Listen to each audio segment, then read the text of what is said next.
All right, what's up, guys? It's your girl Indeed, and I am back with another update on my vitamin D deficiency. Going forward, I probably won't do many more updates after this, but I just wanted to hop on real quick and let you guys know where I'm at with things, how I'm feeling right now, because I've got a lot of questions about that, and I wanted to just kind of address those things. And I also wanted to talk about something that is really important if you are struggling with vitamin D deficiency. And what I wanted to speak about is magnesium. But first and foremost, I just want to let you guys know I'm feeling much better.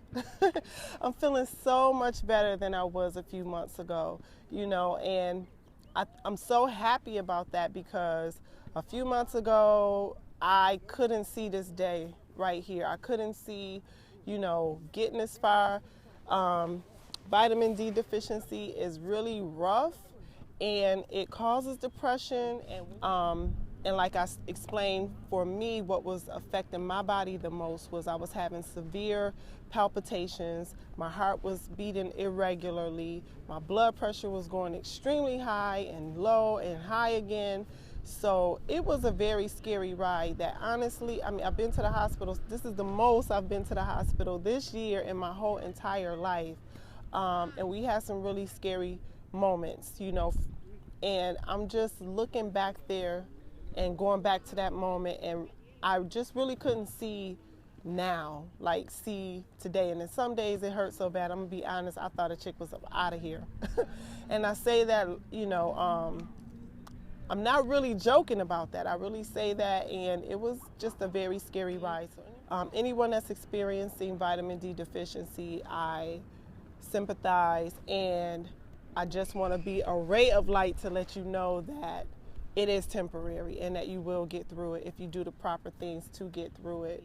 And today what I'm going to talk about is magnesium and why it's important, and give you five ways that you can use magnesium to help correct your vitamin D deficiency, and possible a deficiency that you may even have with magnesium. One thing I want to say first, though, too, that a lot of people don't talk about, when or if you're diagnosed with vitamin D deficiency, you're probably deficient somewhere else. When my deficiency first started, or that I first became aware that I had any issues, I was told that my electrolytes were off, that my magnesium was low and my potassium was low, which sent my heart into like some weird arrhythmia, I guess you can say, and that's what triggered the whole, extra beats that they stated that I had. And I was admitted for that. A lot of tests were ran, and I was diagnosed with being potassium and magnesium deficient. I left the hospital going home thinking that that was all that it was. I did alter my diet to address those problems. However, I hadn't been told at the time that I was vitamin D deficient, so I really didn't think too much about that. I really didn't. I stumbled across a website, I don't remember which one it was, but it had a list of symptoms, and as I was reading them, it felt like I was reading every single thing that was wrong with me. All of the muscle aches, the joint pains, the snapping and crackling that I was hearing and feeling in my bones, the fatigue, the headaches, and the overall sense of just depression. So that's what led me to the vitamin D. So I began to read about it more. And when I went back to the doctor, I asked my doctors to check my levels for vitamin D. And sure enough, I was deficient. My levels were a 9, which is severely low. They should be somewhere up around 50. And so that was pretty low. So anyway, I started doing the supplements, as I explained before. I took 5,000 IU. I was prescribed a 50,000 IU, but that didn't really work for me because the D2 didn't go well with my body, and I was experiencing a lot of side effects. If you want to know the side effects, leave me a comment down below, and I will touch on that in another video. And so I switched over to D3 and 5,000 IUs that I took every day for about 2 months. And then now I knocked it down to about 2,000 a day for another couple of weeks, and then I'll go to a maintenance level of about 1,000 per day, and I'll keep on with that and make sure that whenever there's a sunny day that I do get out and in the sun so that I can absorb the natural vitamin D from the sun. So, leading to magnesium. So, magnesium. The best way I can tell you to kind of think about this concept of why magnesium is important for vitamin D deficiency sufferers is because magnesium is used to convert the vitamin D in your bloodstream and help carry it throughout your body. We absorb vitamin D from the sun, but in our bodies it has to be converted, and so magnesium is what our body needs to make that process happen. So there's an easy way that I like to explain it though, which is think of, you know, the vitamin D as a car, like it's coming to you, it's getting into your system, and now it needs to move around. In a car you need gas, so you need something that's going to get that car to drive. Think of magnesium as a gas, and I say that because gas runs out. So if you are vitamin D deficient and you're taking supplements, you could very well be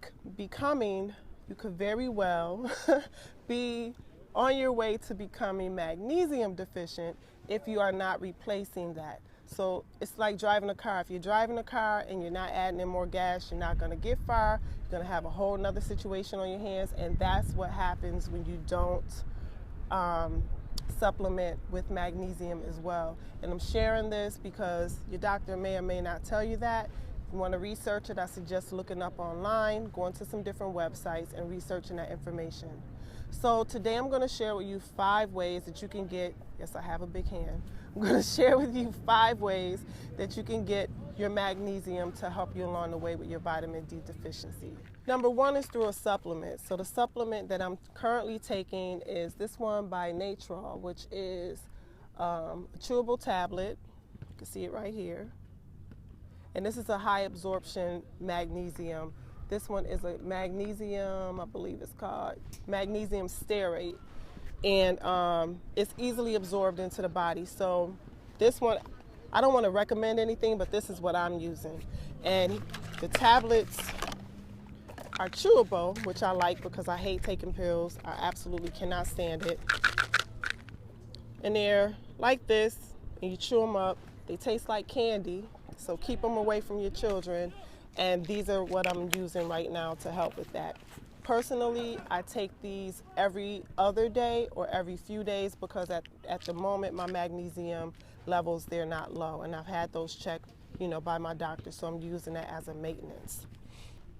Number 2, you can get magnesium in the form of a spray. So this one is a magnesium oil. I purchased this, believe it or not, at Marshall's. Marshall sells a ton of randomness, and I just happened to be there and I saw this for $9.99, so I purchased it. I'm not for sure if you'll find it at your, Marshall's, but you should be able to find it at a neighborhood health store.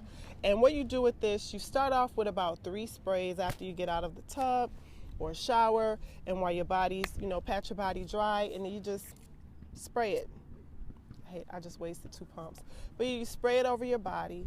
It does tingle a little bit, so I will give you that, as a disclaimer, because you will feel the tingling and it takes some getting used to. It might be bothersome to you, maybe not, but it does tingle, so I do want to share that. And this is absorbed right into your skin. So that's another way, another great way of getting your magnesium. Number 3, the third way of getting magnesium is I use Epsom salt. Epsom salt is a different form of magnesium, but it's magnesium nonetheless. It does absorb into your skin, so what I do is I use maybe about a cup full of this in my bath, and I sit in my bath for about 20 minutes. It feels good, it smells amazing, and it's very comforting. So this one is chamomile, and I have them. I don't have them all, but I've tried majority of them. So this one is chamomile. It also comes in lavender. And I've used avocado, which is my absolute favorite. It smells so good. And speaking of avocados, and do not judge me because I forgot about this one, but avocados are an excellent way to get your magnesium. So this avocado has been sitting on my counter a little bit too long. But magnesium, this is a great source of magnesium. So yeah, avocado. And oh, that was number 4. Number 4. Last but not least, number 5. So number 5, walnuts. Walnuts are an excellent source of magnesium. I put this ish on everything like hot sauce, all right? And so yeah, these are shelled walnuts by Diamond. I buy the big bag like this. This might be anywhere from like 11, 12 bucks. And I use it in my parfaits in the morning. If I make a parfait, I put it on, you know, my Greek yogurt. If I'm making a smoothie, I'll add it in with some almonds. So I just try different ways, and sometimes I'll just eat a handful of them plain. And then this one is a bonus, but for years I've been taking this multivitamin. This is from this company, Nature's Plus. I've been taking this one. This one is a shake form, so it's like an energy protein multivitamin. It is chock full of vitamins. So I don't take the other vitamins if I'm going to take this. If I know I'm going to take this, I won't take the other vitamins. And I only take half because I look at some of these amounts or daily values that's in this, and it's like crazy. And I know that there's a concept that if you take too many vitamins that you'll just pee them out or whatever. My thing is, I don't want to put all this extra into my body if I don't have to. So I'll take 1 scoop of this and add it to a shake. You can add it to, you know, your rice milk or whatever, or water if you gangster like that. And you can drink it. It has a granola taste, so for me it works out better in my smoothies. So make sure that regardless of what you're doing to get the supplementation that you need, that you check with your doctors first and use them in conjunction with doing the right thing so that you both can help get you back to normal, or even better. If your normal was whacked, then maybe you need to be better. So, you know, let your doctor help you help yourself. If you have any questions pertaining to vitamin D deficiency, make sure that you drop me a comment down below. And you can also check out my other channel, Kinks and Coffee, which I'll link right here. And I have a little bit of fun over there talking about my natural hair and hanging out with some cool people. So thank you guys again. I'll see you guys soon in the next video. Take care of yourselves. Until then, peace, one love, we out.